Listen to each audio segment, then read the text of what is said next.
guess I have to come in the actual scene. Oh my god. Hey everybody. Hi everyone. Welcome back to another live episode. Take it away, Sabrina. All right, so the other day when we were live, actually yesterday, wow, that was just yesterday, Brent said that he was getting ready to take delivery on our exact model of RV and was asking if we could put a link to some of the things we've done to our RV since we got it, as far as upgrades and that type of thing. Upgrades, yeah. So everything that we... Oh, I'm talking on my own video. Okay.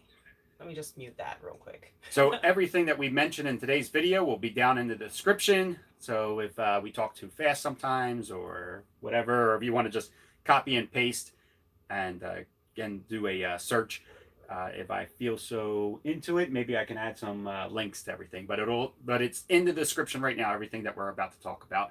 And before we get started, I was thinking everybody could give the video a thumbs up. That would be great. And then if you don't like the video along the way, YouTube lets you change your mind, and you can then give it a thumbs down. Okay. All right, go ahead. Hi, Tracy. So as far as the inside of the RV, I'll start there. A couple things we've done in here. We replaced the bathtub faucet or shower head with an oxygenic shower head. That was one of the best things we did in there. And then also Kenny replaced the bathroom faucet with a residential style faucet. We had that silver kind of plasticky one for the sink. Even though the sink is porcelain, the faucet was not. And whenever I would wash my hands, it was so short that my hands were banging against the back of the bowl of the sink, and that would drive me nuts and gross me out. So he replaced that early on with a regular residential faucet. Yeah. And to go back about the oxygenics, I just wanted to give a quick description of what it is. So the oxygenics will take water pressure and boost it with air, giving you more water pressure while showering. The shower head that came with the RV and most RVs just is very weak, and for $20-ish, it makes a huge difference. We actually have a video on the power of that it couldn't knock down. Our original faucet could not knock down cups, but the oxygenics like wipes them completely off a table. So that was one of the things. That's as far as bathroom goes. In the bedroom, so in the bedroom, because again, I work sometimes night shifts and I sleep in the daytime and I need complete darkness, complete silence, all of these things to sleep. Kenny actually took off the vent cover for the bedroom and spray painted it black. And so essentially in the daytime, our bedroom is completely dark, almost like night, because that's completely spray painted black. So that was also good. We also replaced our mattress, our RV mattress. We actually just did this about 4 months ago, and we wish we had done it sooner. Should have done it sooner. Because initially when we had the RV mattress, we actually went to Walmart and got a topper, like a memory foam topper for it that was like a 4-inch topper. And I thought it was okay. But a few months after we got it, I started having a lot of back pain when I would wake up in the morning. He was complaining that it was just too warm and he was sweating, and we left it and we just dealt with it because it was what you do. And then we found the RV Geeks video about Mattress Insider, and we replaced the mattress, and that was one of the best things we ever did. No more back pain, no more sweating to death. It was great. And so that's another thing. Yeah, somebody had a good point about the mattresses that they put in the RVs. Manufacturers are not planning on people living in their RVs. They're made really for extended vacations and extended weekends and things like that. So that would make sense of why the mattress was not like the most comfortable. And everybody's a little different too. I think what works for you mattress wise doesn't usually work for me, but correct. But this Mattress Insider mattress has been good for both of us. We ordered it. They shipped it to us. It came in a box, and it's like I guess they call them rolled up mattresses, and you just let it unroll onto the bed, and within 12 hours it's ready to use, and it's big time. It's big difference. It's great. It's really good. It's better than any mattress we've ever had at home too. Yeah, so that's been pretty good. The other thing is we have a ton of command hooks. Something simple and inexpensive, but we use command hooks everywhere. We have them for purses, hats, sunglasses, clothes, everything. So we have a lot of command hooks in here, and a lot of Velcro. A lot of Velcro to stick things. This is being hung up by Velcro right now. This is we'll use this sometimes for privacy, because at night with the lights on in here, it's easy to look right through our windshield, and We do have the curtains that close, but Belle likes to open them up. You're like, look what they're doing. So yeah, so we have this. We have Velcro on the front of the bunk and Velcro on the back of the bunk, and we use that a lot. We have a video about that also. Geez, I can't remember. Yeah, I can't remember the name of the video. It's one of our first videos, so you would have to scroll through and just look for one of our early videos. It's like our number 5 video or something. All right. Do you want to take off the outside? Take off with the outside? I was gonna say I'm not taking anything off. Take it off. Oh my gosh.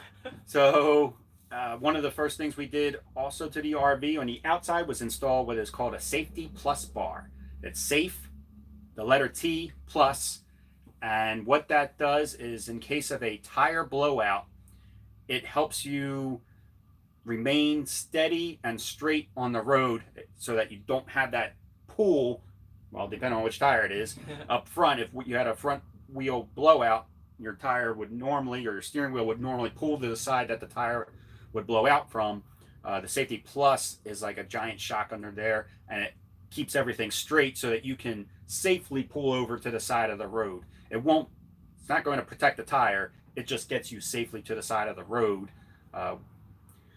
without having to cause any more damage or scare from anybody. And one of the great side effects of that Safety Plus bar is it's always working. You know, it's always prepared for this blowout to happen. So it naturally keeps us straight on the road. When we first bought the RV, it did a lot of wandering. It would like to walk a lot. It reminded me, so this is a Ford chassis. It reminded me a lot of my E350 van that would do the same exact thing. Just, I don't know what it is with the Ford vans and these chassis, but they just kind of walk. I call it walking, but that straightened that all out. And I actually went from always having to hold on like with both hands and holding on to the steering wheel. I wear a fitness watch. And when we were done driving, my watch would be like, "Great workout." It's like, I'm not working out. I'm just 20,000 steps. Yeah, I'm just trying to keep the RV straight. But after the Safety Plus, that doesn't happen anymore. Now you can just drive with one hand, and it has made all the difference in the world as far as handling and being able to be comfortable while driving the vehicle. That is the only thing we've done as far as handling for the RV. We didn't do any suspension work. We hear great things about Sumo Springs. Our friend Dave and Katie, they put on some springs and he loves them. But we felt that all we needed was, after that Safety Plus, that was it. I was in heaven after that. That was perfect. We've also installed some RV SnapPads. We have 4 jacks, 4 leveling jacks, and the SnapPads snap to the bottom of each jack. Sabrina and I, at every location we go to, I would always put blocks underneath our jacks when we were lifting, especially at places, say, a Flying J or a Walmart, because I always felt they were nice enough to allow us to stay overnight. And if they would let us put our jacks down, I always put blocks under our jacks, because I see other people putting holes like in their property all the time. And I'm always afraid that these people will stop letting us, Cracker Barrels and all that, stop letting us use these locations if we damage their property. So every time we stopped to put our jacks down, I would put blocks under. SnapPad is a permanent pad that attaches to your jack foot. I guess that's what you would call it. And now I don't need to crawl underneath the RV anymore and put these blocks under. So it's doing 2 things. It's saving my back, and it's saving us setup time, because it was kind of a pain to always be getting those blocks just right every single time and then removing them every time we left. So Barefoot Adventure says they have them, but they haven't installed them. How easy or hard was the install? It is crazy easy. Super duper easy. Sean Chicory from Chicory's Travels has an install video, but all you're going to do is you're going to lower your jacks, but don't let them touch the ground. Leave a little bit of space. You're going to take some Dawn detergent with a little bit of soap, Dawn detergent soap, with a rag. Just put it around the rim of the snap pad. Line it up underneath your pad, your actual jack pad. Press your jacks the rest of the way down. Just do one at a time. That makes it easiest, I thought. And I just did one at a time, did all 4. Once you do it one time, you're done.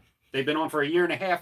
And unfortunately, I don't give these guys enough praise, because it's one of those things that we installed and then you always forget about it, because you don't really see them, and they're just always working and always on, and you kind of forget that you even have them, because they just work so well. It's nice when things work well enough that you don't even bother thinking about it anymore. Another thing that we did along the outside was we replaced our standard headlights When it was time to, when they burned out, we replaced them with brighter LED lights made by M4. Again, this was something that we found from the RV Geeks. They recommended them, and we trust the RV Geeks, so we were like, if it's good for the RV Geeks, it's good for us. And man, what a difference! I remember all the time when we would be driving at night, we would be like, "Are the lights on?" I'm pretty sure they're on, and we would actually get out and check sometimes and make sure our headlights were on. But once we switched to the M4 LED lights, there's no question about it. Our headlights are on, and we can actually see, which makes it easier not just for driving on the road, but when we would arrive to campgrounds real late at night and gas stations like that, maneuvering around, make sure that there's no pets. It's tough sometimes to see people walking their dogs in the campgrounds at night. Mm-hmm. So the M4 headlights, another big deal for us. A huge deal for us is, of course, our Battleborn batteries, our lithium batteries. We have 2 of them. We replaced our lead acid batteries. So the Battleborn batteries, the 2 of them that we have, they have 100 amp hours of usable power apiece, giving us 200 usable amp hours. And I say usable because with a lead acid battery, if it's rated at 75, well, we'll make it easier on my math. Say a lead acid battery would have 100, say it would claim to have 100 amps. Normally in a lead acid battery, you got to cut it in half because you're not allowed to drain a lead acid battery more than 50%. So you only get 50 amps out of those lead acid batteries. You're not even getting that much, honestly. But then if you pull more than 5 amps per hour out of them, they draw faster. And the Battleborn batteries don't do that. You get all 100 amps. So a Battleborn battery is listed at 100 amps. It's a true 100 amps. They're also lighter. They're much cleaner. There's no maintenance. We love them. We only have 2. We only had 2 house batteries, and we only have 2. Yeah, so we just replaced. We did what I would call a simple swap. We pulled our 2 lead acid batteries out, and we put our 2 Battleborn batteries in, and we didn't really do anything else other than that. I did add a Victron battery monitor, though, because that went with our solar, though, and we'll talk about that. I guess we'll talk about solar right now. We have, I don't know if you would consider this an install because they're portable panels, but I suppose so, because I did mount a solar charge controller to the inside of the stairwell where the batteries are for the solar. So when you have your solar, you can't just hook the solar right to batteries. You need what's called a solar charge controller. And it just regulates the power coming into the batteries, make sure that, I guess, maybe not for spiking, but I guess it doesn't let the battery charge too much. And then the Battleborn batteries have their own battery management system too. But, so that solar controller's in there. I forget where I was going with this. So we have the 2... But you said that panels. They weren't installed. They're solar panels. Yeah, they're portable. So I don't know if they would really, because I guess they're considered an upgrade for our RV lifestyle. Maybe not the RV, but I suppose so. But I do feel like I was going somewhere else with that solar. But hold that thought. So the next thing that we really like is our Magneshade. So we have our Magneshade on the front window. We actually also recently, we got the Magneshade early on when we first got the RV. And then we loved it so much that we actually recently got the side Magneshades also. Yeah, so it was great for the fact that when we first got the RV and you'd be in summer temperatures, the AC could only cool the RV about 10 degrees cooler than the outside temperature. So it was still hot in here. Once we got that, because the dash, we actually put a thermometer on the dash, and it was like 117 degrees on the dash, and Belle loves to sit up on the dash. So when we got this, it actually made it so that the AC could actually cool it down about 15 to 20 degrees cooler than outside, and the dash stays like 15 degrees cooler than it was before. Maybe it goes to like mid 80s or 90s. Yeah. But it gets a lot cooler than it was before. The dash stays 30 degrees cooler. Yeah, so it really helped with that. We can see out in the daytime. People can't see inside. At night they can see inside, but in the daytime they can't. So that really helped with being able to keep the front open, get some light in here with some privacy. So that really worked really well. So that was another thing that we did that we absolutely love. I remember why I was talking about the solar, because of the Victron battery monitor. So after we got the solar, the portable panels, I wanted to be able to monitor how much power was going into the batteries from the solar panels. So I mounted a Victron battery monitor. It's a Bluetooth system, and we have it connected to a old tablet that we don't use anymore, and I Velcroed it to the wall so I can push that button while we're out boondocking, and I can see how many amps per hour are coming in. And I'm going to do a whole video about our solar setup. Somebody wanted to know what can we run off of our solar battery setup. So that might be tomorrow's video, actually. What can we operate on solar? Yeah, why not? Is it your turn, my turn, or was that everything? Go for it. I cut you off so you can go ahead. I lost my place though now. Oh, okay. Well, then I'll just fill in then. Okay, go ahead. All right. So the other thing we've got is we have a tough top awning shade. So we have this, if you describe it, an awning shade that slides into our track. I don't know what that is. So on your awning, track. You have that aluminum circular tube, and this slides into that tube. There's no drilling, there's no screwing, there's no tools needed. It literally just slides right into the track that's already there on your RV. And it's a solid, it's similar to the material that your awning is made out of, so you can't see through it. And the two benefits from it are... Shade is one, so it helps keep the side of the RV. If we have it down, it helps keep the side of the RV cool, less sun coming in. Our AC works a lot better when it's not as hot in here. The other thing is that if I'm outside working out or we're outside sitting out there, we can put down the privacy awning and have at least some sort of privacy while we're sitting out there. But I used it a lot when I was working out, a lot more outside, so that everybody wasn't staring at me like I was insane.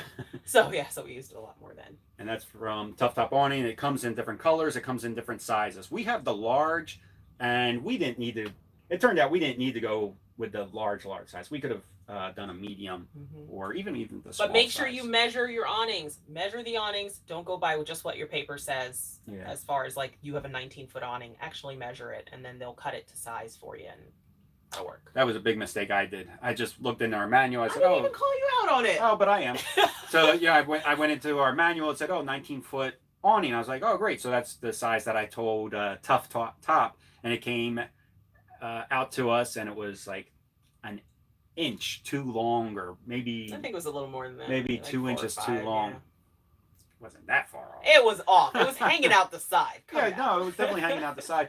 But Tough Top was, I mean, they were really super about it. I called Tough Top and I said, hey, I really goofed. I just went off our owner's manual and gave you the size of 19, but it's apparently ours is not. And I measured it and it was like 18.7 or something. I can't remember the exact size. And they said, no worries. They said, just ship it back to us. We'll cut it to the proper size and seam it back up and everything for you and send it back to you.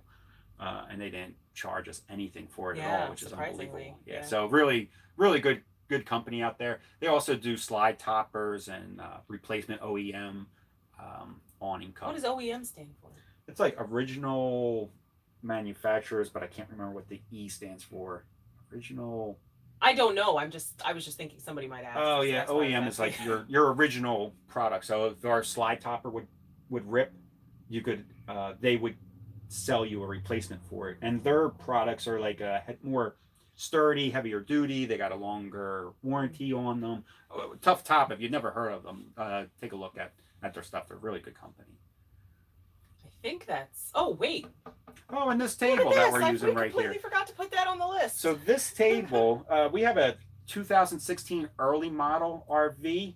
Halfway through the year, I think they started coming out and they had these tables installed already. And I always said to Sabrina, I said, oh, I wish we had that table in the middle. I really like it when we go to RV shows.